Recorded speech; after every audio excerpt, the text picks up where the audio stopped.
बिस्मिल्लाहिर्रहमानिर्रहीम। अस्सलाम वालेकुम प्यारे बच्चों, कैसे हैं आप? यकीनन ठीक होंगे, तंदुरुस्त होंगे। प्यारे बच्चों, आप जानते हैं हम पढ़ रहे हैं अपनी उर्दू और जमात है हमारी चहारम, यानी हम अपनी उर्दू की चौथी किताब पढ़ रहे हैं जिसमें हमने अपने तीसरे सबक का आगाज कर रखा है। दरसी किताब के मुताबिक हमारा तीसरा सबक है हुजूर अकरम सल्लल्लाहु अलैहि वसल्लम बहैसियत मुअल्लिम। आज हम इस तीसरे सबक को दूसरे हिस्से में पढ़ने जा रहे हैं, यानी सबक नंबर 3.2। और सबक के हासिलात ताल्लुम कुछ इस तरह से हैं: मतन को फहम से पढ़ सकें, इमला को सेहत के साथ तहरीर कर सकें। ये वो दो चीजें हैं जो आज आप सीखेंगे, और ख़ास तौर पर आप इमला को सेहत के साथ तहरीर करने या लिखने की मशक करेंगे। आप जानते हैं, सबसे पहले हम अपना इस्लामी नुक्ता नज़र उसको देखते हैं, उस पर बात करते हैं। तो हमारे आज के सबक से मुताल्लिक इस्लामी नुक्ता नज़र कुछ इस तरह से: रसूल अल्लाह सल्लल्लाहु अलैहि वसल्लम ने इरशाद फरमाया, कामयाब हो गया वो शख्स जिसको इस्लाम की हिदायत नसीब हुई और ज़रूरत के मुताबिक रोज़ी मिली। यानी दुनिया में देखिए, आपको जिंदा रहने के लिए क्या चाहिए? रिस्क चाहिए, खुराक चाहिए, अपना सर छुपाने के लिए घर चाहिए।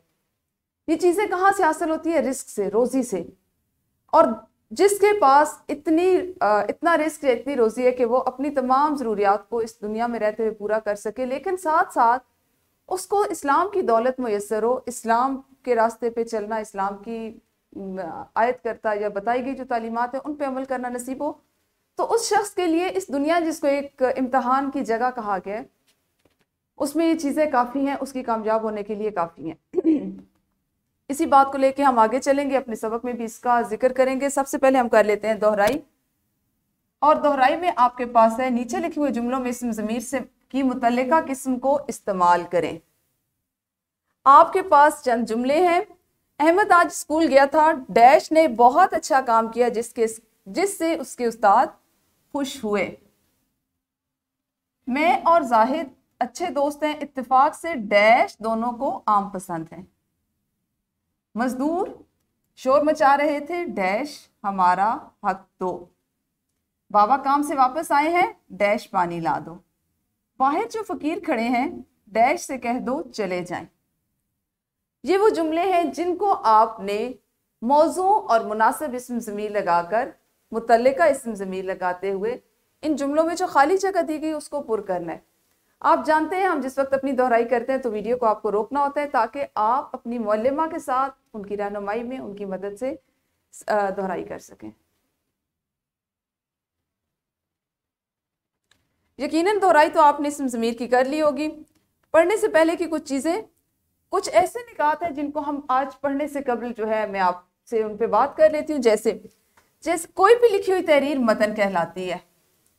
आपकी किताब में मैं अक्सर, आपने इस बात को सुना होगा, जब मैं आपको पढ़ा रही होती हूँ या बात कर रही होते हैं तो मतन का लफ्ज़ इस्तेमाल किया जाता है। मतन से मुराद सबक का वो हिस्सा होता है जो आप जिस पर बात की जा रही होती है, ठीक है।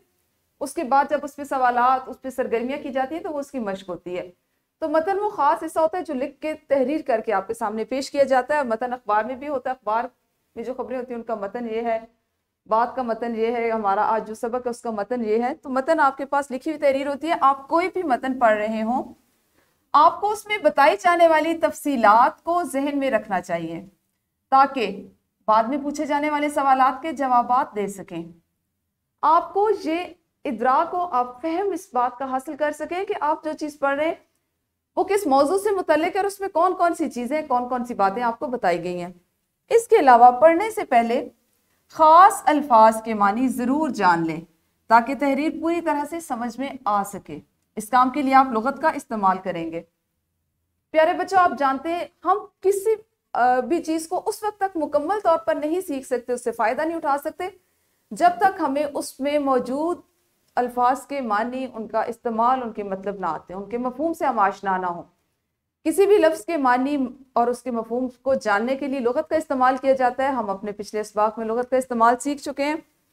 उसी मुनासबत से आपको ये बताया गया है कि अगर आप कुछ पढ़ रहे हैं और उसमें, जैसे अब यहाँ पे सिर्फ हम उर्दू के मजमून की बात नहीं कर रहे बल्कि अंग्रेज़ी की भी बात हो रही है, तो आपने क्या करना है कि वो ख़ास अल्फाज जो उस मतन में आपको अलहदा से करके बताए जा रहे हैं, पहले उनके मानी तलाश कर लें, उनका तलफ़ुज़ जो है वो जान लें ताकि आपको फिर उस मतन की अच्छे से समझ आ सके।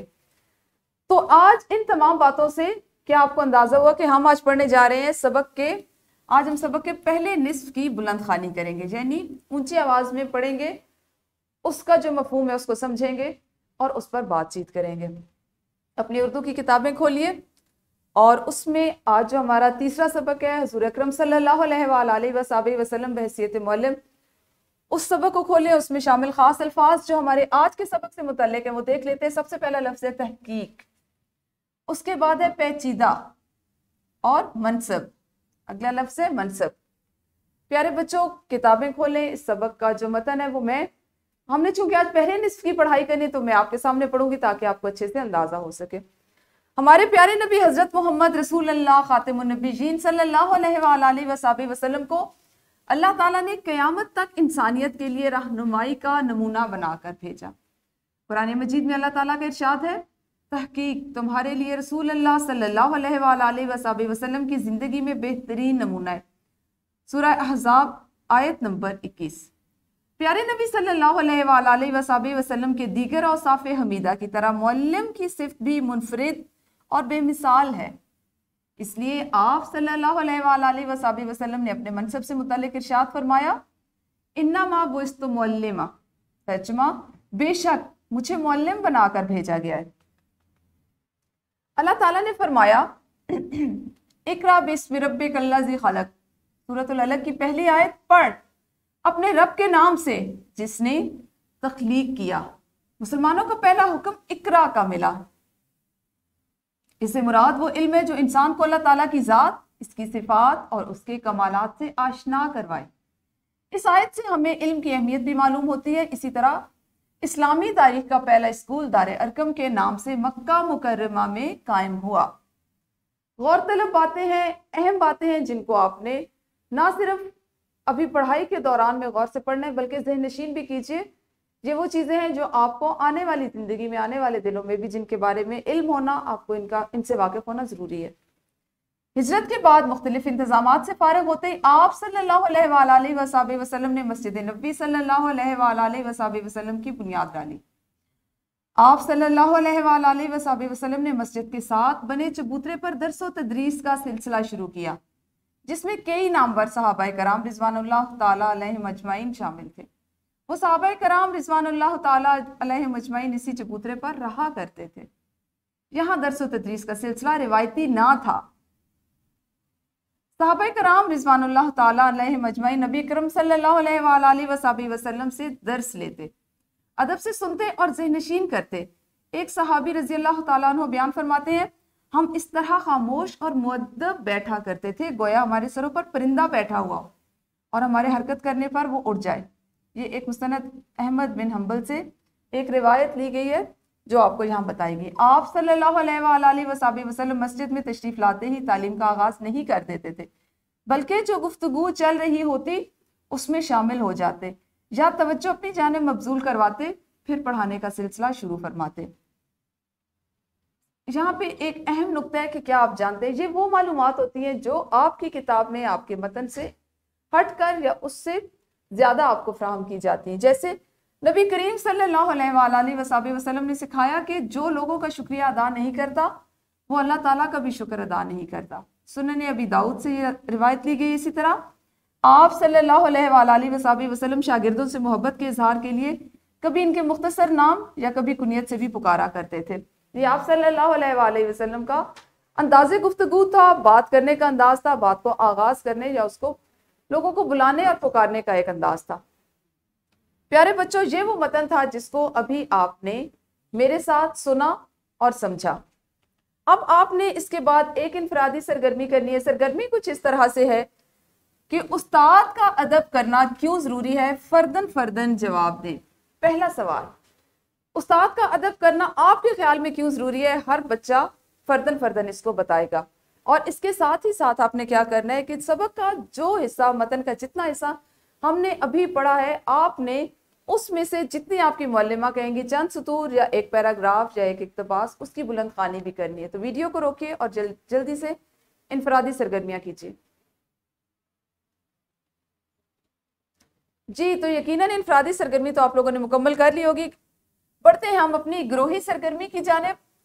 तलबा बरकी मीडिया से मदद लेकर इस्लाम के पहले मदरसे, अभी हमने अपने सबक के दौरान में इसको पढ़ा दारे अरकम का कि वो इस्लाम का पहला मदरसा था, उसके बारे में ज्यादा से ज्यादा मालूमात इकट्ठी करके उन्हें एक चार्ट पर खूबसूरती से लिखें और इस चार्ट को कमरे जमात के कमरे में आवेजा करें।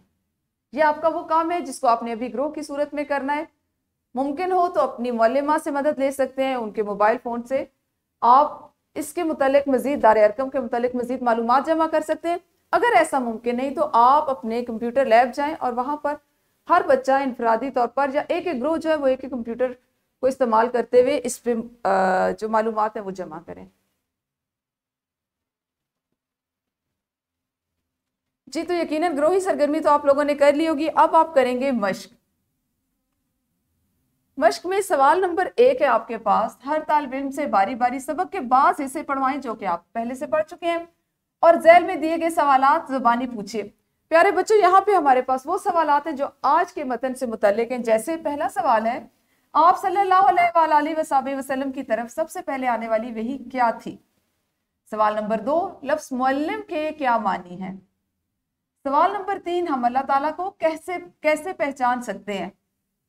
इसके अलावा सवाल नंबर 4, दरसी किताब का सवाल नंबर 4, सबक के तनाज़ुर में दर्ज झैल सवालात के मुख्तसर जवाबात लिखें। सूरतुल अलग की पहली आयत का तर्जुमा, दारे अरकम के बारे में आप क्या जानते हैं? यकीनन आपने बहुत सी मालूमात अभी जमा कर ली होंगी, आप यहाँ पे उनका हवाला भी दे सकते हैं। और उस्ताद में कौन कौन सी खूबियां होनी चाहिए? मश्क का ये हिस्सा वो है जिसको आपने अभी जमात में मुकम्मल करना है। आप जानते हैं हम मश्क का मुतल्ले का जो हिस्सा होता है उसको जमात में करते हैं। सवाल नंबर 3 है आपके पास, सबक को मद्देनजर रखते हुए दुरुस्त जवाब का इंतखाब करें और मुतल्ले का दायरे को नीले या काले कलम से भरें। ये एक मुख्तसर सा सवाल है जिसको आप की मुअल्लिमा आपसे पूछें तो आप इस तरह भी कर सकते हैं और ग्रोह की सूरत में भी कर सकते हैं। प्यारे बच्चों, एक वर्कशीट है जिसमें है मुदर्रज झैल जुमलों को दुरुस्त करके लिखें। पहला सवाल, मुख्तलिफ जुमले दिए गए जिनको आपने ये सबक के मतन से मुतल्लिक है, जिसमें आपने आज जो सबक पढ़ा उसमें जो दुरुस्त मालूमात थी उनके मुताबिक इनको दुरुस्त करना है, ठीक है। और दूसरा सवाल है, सबक के पहले 5 जुमले अपने अल्फाज में लिखें। यानी पहला मतन जिसमें कम से कम 5 से 7 जुमले हैं उसको आपने पढ़ना है और उसको अपने अल्फाज में आपने इस वर्कशीट पर करना है। आप जानते हैं वर्कशीट जो है वो आप घर से करके लाते हैं और आपके घर के काम का हिस्सा होता है। इसके साथ साथ आपके पास घर के काम में एक और सवाल है जो है सवाल नंबर 7, इमला लिखें। आज का हमारा हासिल ताल्लुम और मकसद तदरीस भी ये था कि आप दुरुस्त हिज्जों के साथ इमला लिखना सीख सकें। सबक के पहले इक्तबास का इमला आपने घर से तहरीर करके लाना है अपनी उर्दू की कॉपी पर। अपनी अम्मी से कहिए, बड़ी बहन से कहिए, अब्बू से, वो आपको बोलेंगे और आपने इसको लिखना है। ये था हमारा आज का सबक जिसको आपने मुकम्मल किया। कल इसी सबक के अगले हिस्से के साथ फिर मिलेंगे। उस वक्त तक अपना ख्याल रखिए। अल्लाह हाफिज, शुक्रिया।